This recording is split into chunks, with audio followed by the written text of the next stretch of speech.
Good morning, my friends.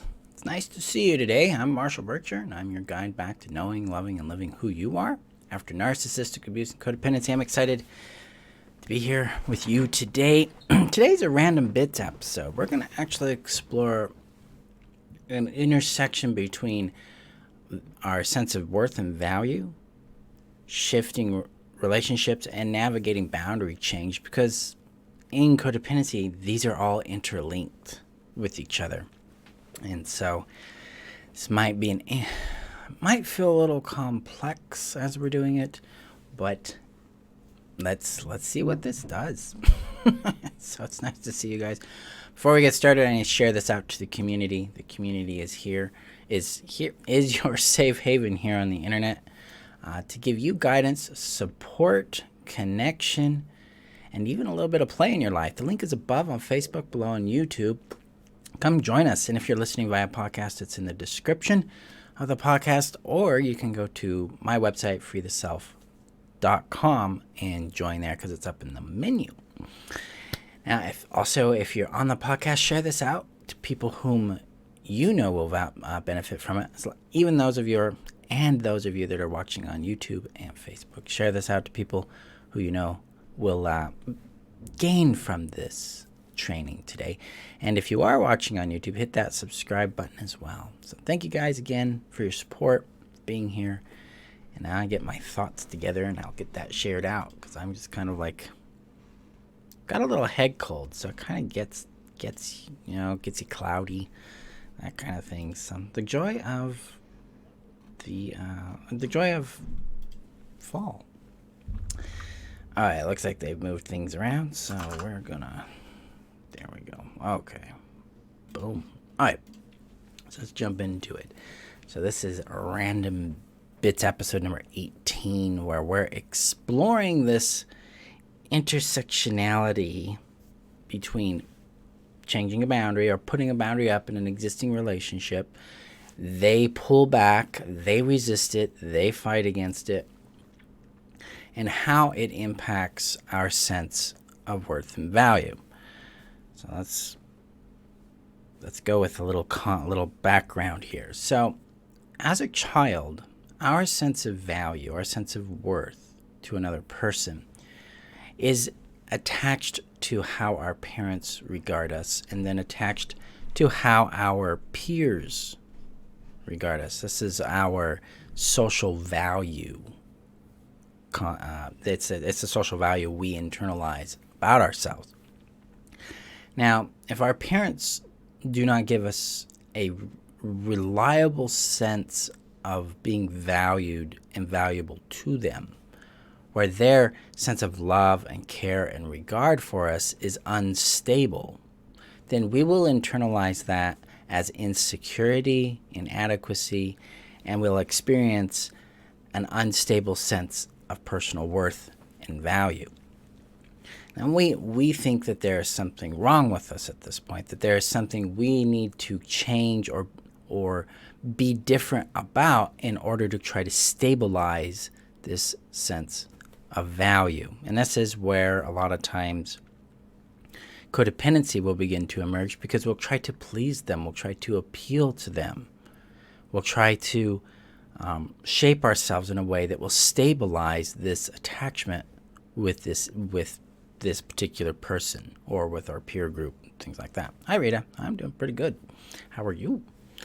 And so we get stuck in this wrestle of instability in our sense of value. And then we start to grow, we start to heal, and we put up a boundary. Now, boundaries are a healthy thing, but there's a backfire that tends to happen in two ways for us initially when we're dealing with existing relationships that have been built around this appease and please habit that we have. See, we've conditioned people to expect a certain thing from us by showing up a certain way repeatedly.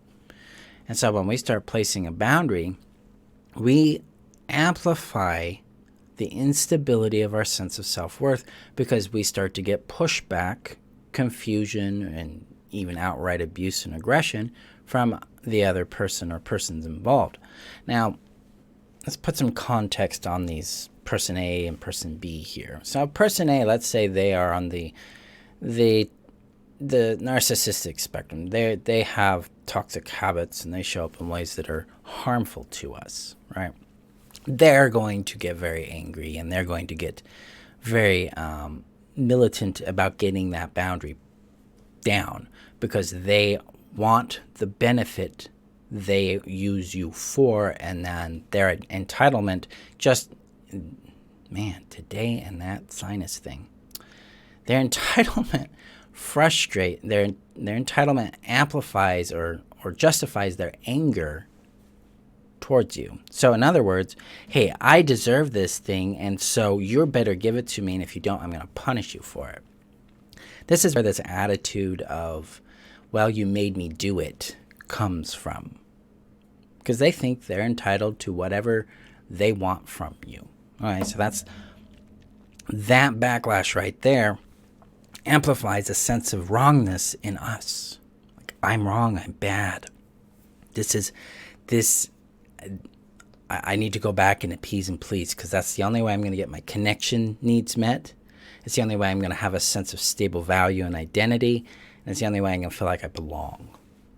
Because that's really what codependency is doing for us, is it's attempting to fulfill these three necessities of fulfilling our needs, creating connection, and providing a sense of identity. So that becomes unstable. It's like, scary. And that brings up our sense of insecurity, inadequacy, a fear of not being lovable, really puts us in contact with attachment distress. The second one is person B. Person B is actually pretty healthy, and they love us, they care about us, they have positive, warm regard for us. But they're confused. Suddenly there's these changes and these boundaries coming up, and sometimes we're communicating those boundaries in really blunt ways that land really hard on them. And they don't understand, did they do something wrong? What do they do now? How do I relate to you? What is happening? They don't know what to do with this change. And that can lead them to feel anxious or avoidant, pull away or confront things, which again destabilizes our sense of stability with them. And it activates that insecurity, it activates that sense of inadequacy and that fear of being too much or too little, wrong or bad, because now this attachment we have is unstable with this person.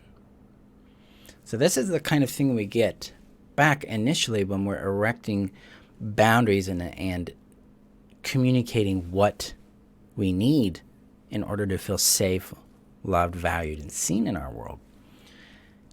This is normal. This is an expected thing. And it's one of the most difficult aspects of our journey.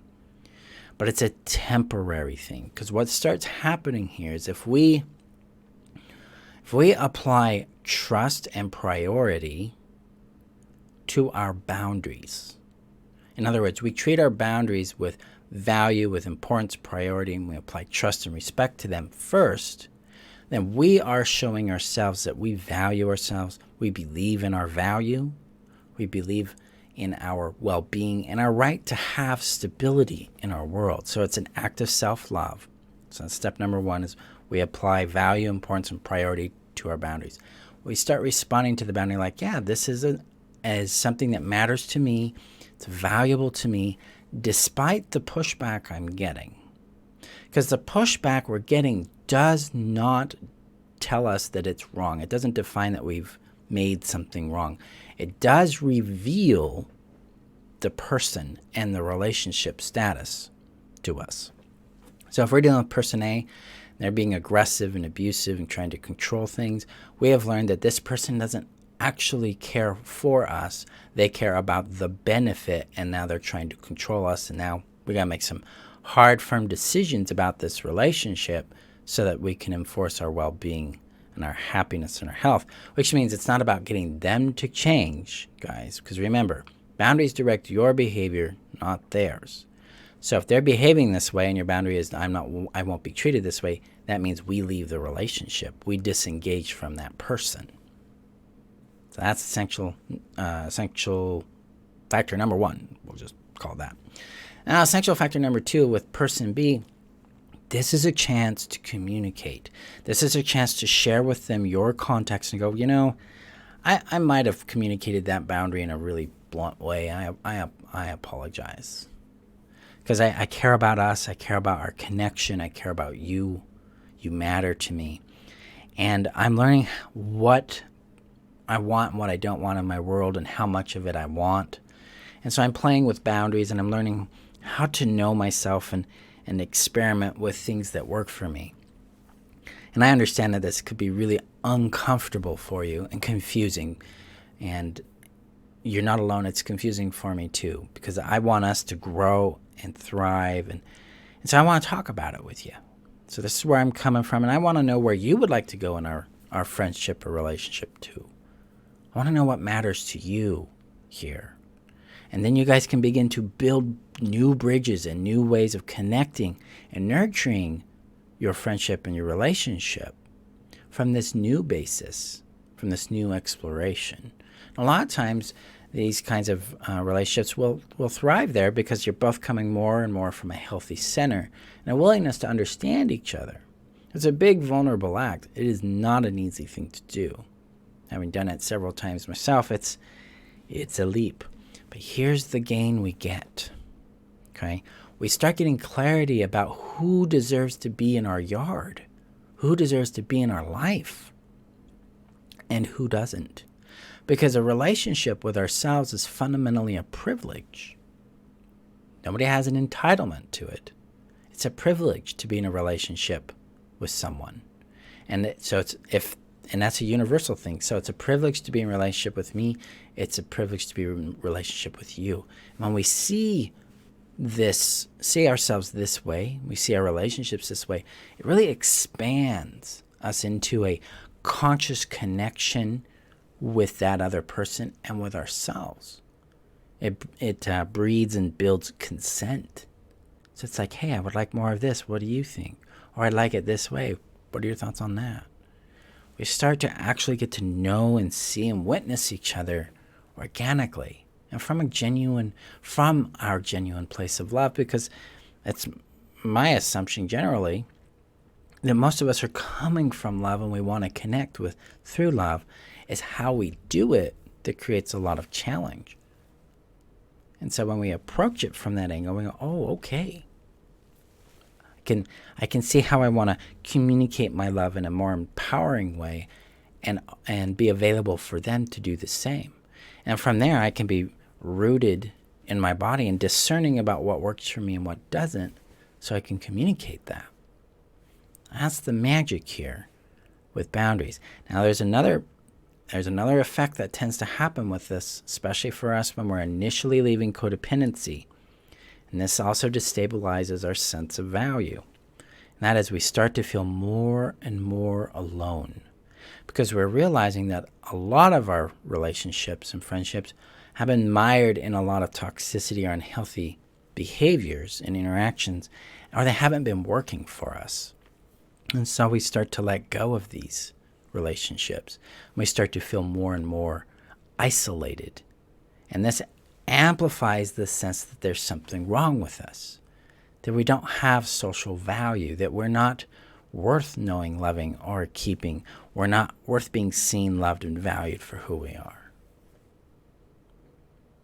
That's scary. It's a big unknown, because now we're encountering the face of a terror we've tried to avoid most of our life.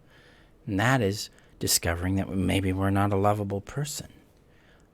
This is a deep work here, because what really is going on is we're making space for a healthier friendship and relationship in our lives.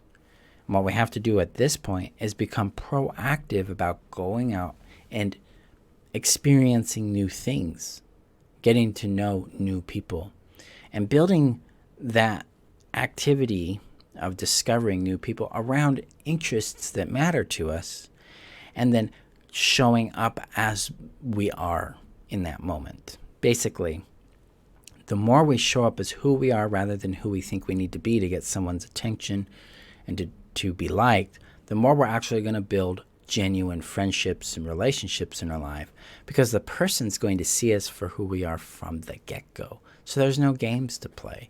There's nothing to do, and there's nothing to earn. It's just, here I am, and people will like me as I am, and I will like people as they are, and then I'll approach the people I like, and if they like me back, then we can build a friendship. If they don't, I'll be sad for a little while, and I'll approach someone else. Our work is to filter out who doesn't belong in our world and who does, and to make this a practice. So it isn't just about how I put boundaries up and I'm letting go of things that don't work for me.